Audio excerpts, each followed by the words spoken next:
कैलासवासी श्रद्धेय शंकरराव चव्हाण अख्ख्या मराठवाड्याला पाणीदार करणारं नाव. मराठवाड्यामध्ये जायकवाडी, सिद्धेश्वर, येलदरी सारखी मोठी धरणं करून त्यानंतर विष्णुपुरीसारखा मोठा डॅम तयार करून या ठिकाणचा शेतकरी सुजलाम सुफलाम करणारं नाव म्हणजे शंकरराव चव्हाण. मराठवाड्यातील नांदेडसारख्या भोकर विधानसभा मतदारसंघातून पहिल्यांदा आमदार, नंतर खासदार, मंत्री, मुख्यमंत्री व देशाचे अर्थमंत्री त्यांनी झाले. गृहमंत्रीपद त्यांनी भूषवलं आणि त्यानंतर त्यांच्याच राजकीय वारसा घेऊन त्यांचे चिरंजीव म्हणजेच राज्याचे माजी मुख्यमंत्री अशोक चव्हाण यांनीसुद्धा तो राजकीय वारसा सार्थपणे पेलला. त्यानंतर त्यांची स्नुषा म्हणजेच अमिता चव्हाण ह्या त्या मतदारसंघाच्या आमदार झाल्या. आता त्यांची चौथी पिढी ही आता राजकारणात येऊ पाहत आहे.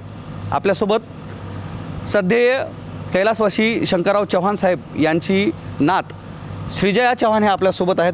प्रथमतः तुमचं मॅक्स महाराष्ट्रामध्ये स्वागत आहे. आपली राजकीय पार्श्वभूमी फार मोठी आहे आणि आता आपण राजकारणात आपली ही पहिली सुरुवात करत आहात. काय भावना आहेत, काय सांगणार? भावना एकदम सकारात्मक आहे. लोकांचं प्रेम पाहिलेलं आहे. गेले लोकसभेपासून आम्ही फिरतो आहे, विधानसभेत फिरतो आहे. लोकांचं एक मनातले जे भावना त्यांच्या चेहऱ्यावर दिसून येत आहेत ते पाहून, ते परखून आम्ही खरंच आनंदी आहोत. आणि साहेबांच्यावर प्रेम, शंकरराव चव्हाण साहेबांवर प्रेम, भाभीजींवर प्रेम हे पाहून खरंच मनाला छान वाटतं. आपल्या कुटुंबाची राजकीय पार्श्वभूमी फार मोठी आहे आणि दुसरी गोष्ट म्हणजे ती जिम्मेदारी पेलण्याचं एक वेगळं टेन्शनसुद्धा असेल असं मला वाटते. कारण श्रद्धेय शंकरराव चव्हाण साहेब असतील, अशोक चव्हाण साहेब असतील, तुमचे आई असेल आणि आता तुम्ही आहात. तर काय वाटतंय, आपण या राजकारणामध्ये वेगळेपण आता बऱ्याचशा निवडणुका आपण पाहिल्यात, या निवडणुकीमधली आपली पहिली निवडणूक आहे, याच्यामधलं काय वेगळेपण आपल्याला वाटतं? प्रत्येक काळाची गरज एक वेगळी असते. त्या काळात मूलभूत गरजा म्हणजे आता पाणीचा प्रश्न असेल तर शंकरराव चव्हाण साहेबांनी पाणीचा प्रश्न मिटवलेला. मग तसंच अशोकराव चव्हाण साहेबांनी कनेक्टिव्हिटी वाढवली, प्रशासकीय इमारती आणले, रोड्स आपल्याकडे इतके सुंदर झालेले आहेत. भाभीजींच्या काळातसुद्धा भोकरला पोचायला 2 तास लागायचे, आज अवघ्या 40 मिनिटात माणूस पोचून जातो. आणि आपल्या काळाची गरज, आताच्या काळाची गरज वेगळे आहेत आणि त्या प्रश्नांवर आम्ही काम करायला तयार आहोत. आपण म्हणजे ॲडव्होकेट आहात, पदवीधर आहात, तर आपण वकिली न करता राजकारणात येण्याचं का ठरवलं? कारण बऱ्याचशा मुलींचं असं असतं की बिझनेसमध्ये सुद्धा आपण चांगल्या पद्धतीनं काम केलेलं आहे, राजकारणच का निवडलं? लहानपणापासून एक राजकीय फॅमिलीमध्ये वाढलेलो आहोत आम्ही दोघं, मी आणि माझी बहीण दोघंही. लहानपणी असं आजोबांकडनं आम्ही प्रेरणा घेतली. आजोबांनी वकिलीचा अभ्यास केलेलं, त्यामुळे आमच्यासुद्धा मनात असं होतं की आम्हीसुद्धा वकिलीचा अभ्यास करावा.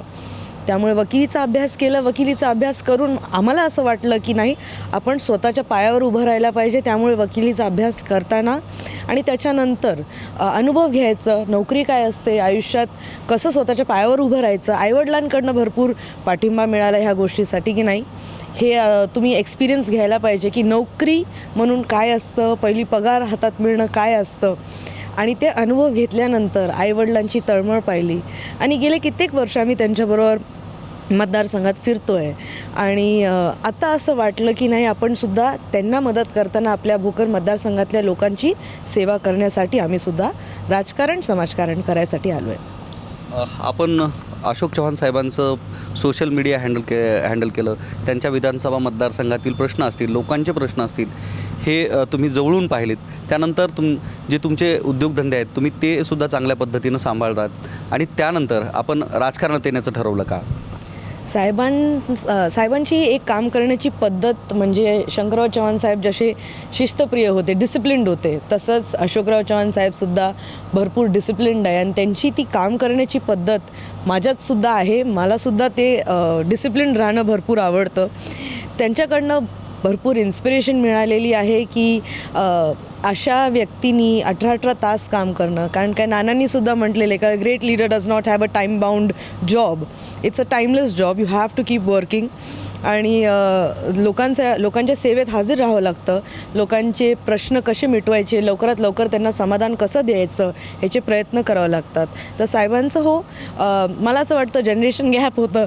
सोशल मीडिया एक बूम झालं जेव्हा आम्ही यंग होतो आणि आम्हीसुद्धा सोशल मीडियावर जास्त ॲक्टिव्ह झालो. सो माझ्या वडिलांना मदत करण्यासाठी मी त्यांचं सोशल मीडियामध्ये मदत केली आणि तसंच माझ्या बहिणीबरोबर आमच्या कंपनीमध्ये तेच अनुभव घेण्यासाठी भरपूर गोष्टी अनुभवानेच माणूस शिकतो. तर ते अनुभव घेण्यासाठी तिथेसुद्धा थोडा वेळ काम केलं. आपण सुरुवात जी आहे आपण भारत जोडो यात्रेपासून आपण सुरुवात केली. पहिल्यांदा आपण राजकीय गोष्टीत प्रवास सुरू केला आणि त्यानंतरच ठरलं का की आपण आता भारत जोडोत आलेले आहेत आणि आपला राजकीय प्रवास इथून सुरू होणार आहे. कारण तुमच्याविषयीची जी चर्चा राजकीय प्रवासाची सुरू झाली ती भारत जोडो दरम्यान, आणि त्यावेळेस ठरवलं का तुम्ही ते सर्व? ठरवलं असं नाही, पण मी तेच म्हणते मला माझ्या वडिलांचे काम करण्याची पद्धत ही भरपूर पटलेली आहे आणि साहेबांना मदत कसं करावं ह्या मॅनेजमेंटमध्ये ऑर्गनायझेशनमध्ये खूप साऱ्या गोष्टी एक्सपिरियन्स करायला भेटतात, खूप साऱ्या गोष्टी शिकून आपल्याला भेटतात. तर त्यांना मदत करण्यासाठी आम्ही त्या भारत जोडो यात्रेत सहभागसुद्धा झालेलो. आता आपली कौटुंबिक पार्श्वभूमी मोठी आहे. मी 2 वेळेस ते म्हणलं की कौटुंबिक पार्श्वभूमी खूप मोठी आहे आणि जिम्मेदारी खूप मोठी आहे. तर राजकारणामध्ये तुमचे आजोबा म्हणजे श्रद्धेय शंकरराव चव्हाण साहेब आहेत, तुमचे वडील माजी मुख्यमंत्री अशोक चव्हाण साहेब आहेत, आई आहेत, अशी तुमची राजकीय पार्श्वभूमी खूप मोठी आहे. चौथी पिढी आहेत तुमची. राजकीय गुरु या सगळ्यांमध्ये तुम्हाला राजकीय गुरु म्हणून कोणाला समजता तुम्ही? राजकीय गुरु नक्कीच आजोबांना समजते, कारण त्यांच्याकडनंच भरपूर काही शिकायला भेटलेलं आहे. लहानाचे मोठे आम्ही त्यांच्यासोबत झालेलो आहोत. त्यांचं काम करण्याची पद्धत पाहिलेली आहे. वडिलांनी त्यांच्याकडनं प्रेरणा घेऊन त्यांची काम करण्याची पद्धत मी सुद्धा पाहिलेली आहे. CM असताना मला आठवण आहे, ज्या दिवशी फायली येतात त्याच दिवशी ते फायली कंप्लीट करूनच आराम करायला यायचं, असं साहेबांचं होतं. आणि रिस्पॉन्सिबिलिटी मोठी आहे, कोणी नाही म्हणत नाही. कधीही कुठल्याही प्लॅटफॉर्ममध्ये कुठेही गेले असते तरी रिस्पॉन्सिबिलिटी मोठीच असली असती. ज्या पद्धतीनं शंकरराव चव्हाण साहेबांचं एक विजन होतं, कारण विजन ठेवणारा नेता म्हणून शंकरराव चव्हाण साहेबाकडं अख्खी ही पिढी पाहते. मराठवाडा महाराष्ट्र असेल, आपल्या देशामधील सगळी जनता पाहते. कारण शेतीची कास आणि शेतकऱ्यांविषयी आस ठेवणारा नेता म्हणून त्यांच्याकडे पाहिलं जाते. कारण आज हा मराठवाडा जो सुजलाम सुफलाम दिसतोय, पाणीदार दिसतोय, तो शंकरराव चव्हाण साहेबांमुळं. असं काही राजकीय विजन ठरवलेलं आहे की मराठवाड्यामध्ये ती गोष्ट जर झाली तर मराठवाडा आणखी याच्यापेक्षाही डेव्हलप होईल, असं काही विजन तुमच्या डोक्यात आहे का? मी पहिलेच म्हटलेलं की प्रत्येक काळाची गरज एक वेगळी असते. नानांच्या वेळेला पाणीची गरज होती, साहेबांनी कनेक्टिव्हिटी बिल्ड केली, पाणी आलं, शेतकरी उन्नत झाले, ऊस उगवलं, ऊसामुळे रस्ते आले, कारखाने सफल झाले आणि कनेक्टिव्हिटी बिल्ड झाली. आणि ह्या काळाची गरज मला असं वाटतं वेगळे रिझन्स आहेत आणि मला खूप काही गोष्टींवर काम करायचं आहे.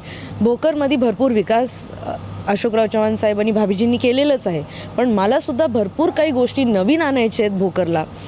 शेतकरींबरोबर मी अजून काय त्यांना मदत करू शकेल, जोडधंदे काय असतात शेतीबरोबर त्याच्यावर जास्त लक्ष कसं देता येईल, की त्यांना एक सपोर्ट विथ फार्मिंग सपोर्ट काहीतरी एक व्यवसाय कसं करता येईल, युवकांना रोजगार कसं मिळवता येईल, शिक्षणावर माझं सर्वात इम्पॉर्टंट क्रायटेरिया म्हणजे शिक्षणावर जास्तीत जास्त भर कसं देता येईल, महिलांना अजून सक्षम कसं करता येईल, वयस्कर लोकांच्या काय मूलभूत गरजा आहेत ते वयस्कर लोकांना कसं मदत करता येईल, ह्या सगळ्या गोष्टींवर माझं प्लॅनिंग तर आहेच आणि ते नक्कीच पुढे करणार. कारण ज्या भोकर मतदारसंघाचा आपण प्रतिनिधित्व केलं त्याच भोकर मतदारसंघामधनं मी सुद्धा आहे. आपल्या इथनं जे उत्पादित करणारे जे पिकं आहेत, ज्याच्यामध्ये केळी आहे, हळद आहे, ऊस आहे, त्याच्यावर अद्यापही प्रक्रिया उद्योग आलेला नाही. प्रक्रिया उद्योगासंदर्भात काही ठरवलेलं आहे की जेणेकरून हे प्रक्रिया उद्योग जर सुरू झाले तर आपण ज्या पद्धतीनं म्हणताय तो रोजगार त्या ठिकाणी उपलब्ध होईल. तसंच ह्या गोष्टींवर अभ्यास चालू आहे आमचाही, की आम्ही नवीन भोकरमध्ये अजून काय आणू शकतो आणि आता काळाची गरज काय आहे त्याच्यावर आमचाही अभ्यास चालू आहे. आणि नक्की देवाच्या कृपेने आईवडिलांच्या आशीर्वादाने नक्कीच काहीतरी नवीन करायचा प्रयत्न करूया. ज्या मतदारसंघाचा सार्थपणे जे प्रतिनिधित्व आहे ते तुमचे आजोबा, वडील, आई यांनी केलं आहे, आता तुम्हाला ती संधी मिळाली, काही वेगळं प्रेशर आहे का? कारण आता आपल्याला तो सगळा वारसा, ते विचार, ते विजन ते डोक्यात ठेवून चालवायचं आहे, तसं काही वेगळं प्रेशर आहे? प्रेशर नाही म्हणणार मी. गावोगावी फिरताना आवर्जून सगळे मला सांगतात की मी आपल्या आजोबांसोबत प्रचार केलेला आहे, मी आपल्या आजोबांसोबत काम केलेलं आहे. अशोकराव चव्हाण साहेबांनी आमच्यापर्यंत हा विकास आणून दिला, अमिताभाबींनी आमच्या ह्या मूलभूत गरजा पूर्ण केले. हे ऐकून लोकांचं, भोकर मतदारसंघातल्या लोकांचं प्रेम पाहून रिस्पॉन्सिबिलिटी प्रेशर असते, पण ती जरा कमी वाटते की माझ्यासोबत माझं भोकर मतदारसंघ नाही तर मी माझं कुटुंब एक समजते की भोकर हा माझं एक कुटुंब आहे. आणि प्रत्येक वेळा प्रचाराला जेव्हा निघते तर मी माझ्या परिवारासोबत बोलायला चालले, त्यांची काय अडचणी आहे ते त्यांच्याकडे समाधान कसं मिळायचं आहे ते करायला चालले. त्यामुळे असं वाटतं मला की मी माझ्या कुटुंबालाच भेटायला चालले. आता आपण निवडणुका तर भरपूर पाहिल्या, मात्र प्रत्यक्ष निवडणुकीत आपण यावेळेस उभं राहिलेले आहेत. असं वाटतंय का की या निवडणुकीमध्ये असे कोणते आव्हान आहेत जे आता तुमच्या पुढं आहेत असं आपल्याला वाटतंय? आव्हान लोकशाही आहे, विरोधात कोण ना कोण उभं राहणारच, आणि मी त्याला हेल्दी कॉम्पिटिशन म्हणून बघते. आपल्याकडे एक हेल्दी कॉम्पिटिशन असणं गरजेचं आहे. काय आपण चांगलं करू शकतो ह्या सगळ्या गोष्टीतनं, आपल्या मतदारसंघाचा विकास अजून कसं करू शकतो, हेल्दी कॉम्पिटिशननी सिद्ध होईल. आणि लोकशाही आहे तर विरोधात लोक असतील, मला त्याचं प्रेशर किंवा असं भीती तर नाही. आता आपण मतदारसंघात फिरत आहेत, मी शेड्यूल पाहतो, मी गेल्या 8 दिवसापासून आपल्या संपर्कात आहे. ते शेड्यूल तर खूप टाईट आहे आणि त्याच्यानुसार गावोगावी फिरणं होते. गेल्यानंतर ग्रामीण भागामधले आपले बरेचसे मी काही फोटोज पाहिलेले आहेत. बरेचसे लहान मुलं, म्हाताऱ्या बाया ज्या आहेत, महिला आहेत, इतर सगळे लोक तुमच्याजवळ येतात. शंकररावांची नात, अशोक चव्हाणांची मुलगी, अमिताताईंची मुलगी असं पाहतात. हे सगळं पाहून आपल्याला कसं वाटतंय? गावात जाताना मी शंकरराव चव्हाण साहेबांची नात असते, पण गावातून निघताना मी त्यांची मुलगी असते. आणि तो प्रेम पाहून ते मग मला जवळ घेतात. मी जसं त्यांच्याशी बोलते, माझे काय भाषणं जास्त नसतात, मी एक कॉन्व्हर्सेशन त्यांच्याबरोबर करते आणि त्यांची कशी अडचणी मी दूर करू शकेल, कारण का त्यांना विश्वास आहे, अशोकराव चव्हाण साहेबांवर विश्वास आहे, भाभीजींवर विश्वास आहे, त्यांनी केलेल्या कामावर विश्वास आहे. आणि त्यामुळे ते आम्हाला जवळ घेतात म्हणून की ही माझी मुलगी आहे, ही तरी माझी अडचणं दूर करेल. शेवटचा प्रश्न, भोकर मतदारसंघाचा विकास व्हावा या दृष्टिकोनातून आणि ती विकासात्मक घडी घालता यावी या दृष्टिकोनातून असा कोणता एखादा मास्टर प्लॅन तयार आहे का, जेणेकरून त्या मतदारसंघातील सर्व लोकांना तो उपयोगात पडेल आणि भविष्यात हा मतदारसंघ ज्या पद्धतीनं अशोक चव्हाण, शंकरराव चव्हाण यांच्या नावानं ओळखला जात होता, त्याच पद्धतीनं आता श्रीजया चव्हाणांच्या नावानं ओळखला जाता येईल? सर्वात अगोदर मला असं वाटतं, शंकरराव चव्हाण, अशोकराव चव्हाणांचं नाव उंच ठेवायला मी पूर्ण प्रयत्न करणार. त्यांचं नाव मी मिटू देणार नाही. आणि त्यांच्यामुळे आज जे काय आम्हाला भेटलेलं आहे, माझं आयुष्यातलं जे काय मी आज आहे, माझ्या आईवडिलांमुळे, माझ्या आजी आजोबांमुळे आहे. त्यांच्या प्रेमाने, त्यांच्या आशीर्वादाने भोकरमध्ये मी नवीन काय अजून आणू शकते. जसं म्हटलं मी, मला महिलांसाठी काम करायचं आहे, वयस्करांसाठी काम करायचं आहे, जे अपंग आहे त्यांच्यासाठी काम करायचं आहे, यूथसाठी काम करायचं आहे. यूथ असल्यामुळे यूथचे प्रश्न जास्त लवकर समजू शकतो, महिला असल्यामुळे महिलांचे प्रश्न जास्त लवकर समजू शकतो. त्यामुळे ह्या सगळे फील्ड्सवर मला काम करायचं आहे.